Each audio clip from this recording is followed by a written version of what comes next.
in 1516, a scholar named Erasmus of Rotterdam finished a new Latin translation of the Greek New Testament.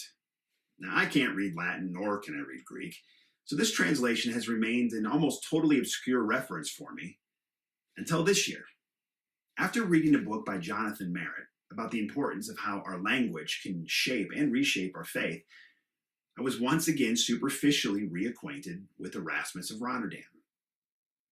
In this book by John Merritt is an excerpt of John chapter 1, translated from Erasmus's New Testament Latin into English by another scholar named Clive Scott.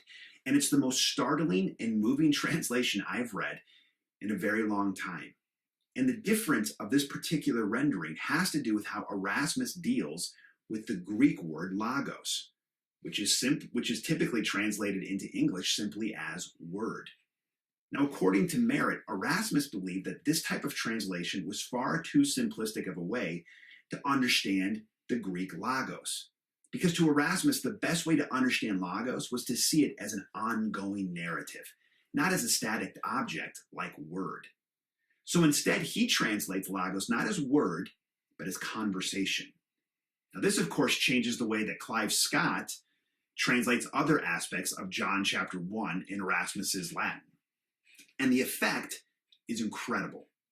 What we find in John chapter 1 is that conversation and creative discussion is central to understanding the character of God and our relationship to him, the essence of the Trinity, and as a result, the nature of how we were meant to relate to one another. I think this is more important right now, given the tendency for people to try and formulate their opinions and their deepest feelings and convictions within a single statement, often summed up in 140 characters or less. Instead of headlines, we need more conversation in order to better understand God, our place in the universe, and to understand one another. I would like to now read Clive Scott's translation of Erasmus in John chapter 1, starting in verse 1. It all arose out of a conversation within God. In fact, the conversation was God. So God started the discussion, and everything came out of this. And nothing happened without consultation. This was the life that was the light of men, shining in the darkness, a darkness which neither understood nor quenched its creativity. John, a man sent by God, came to remind the people about the nature of the light so that they would observe. He was not the subject under discussion, but the bearer of an invitation to join in. The subject of the conversation, the original light, came into the world that had arisen out of his willingness to converse. He fleshed out the words, but the world did not understand. He came to those who knew the language, but they did not respond. Those who did became a new creation, his children.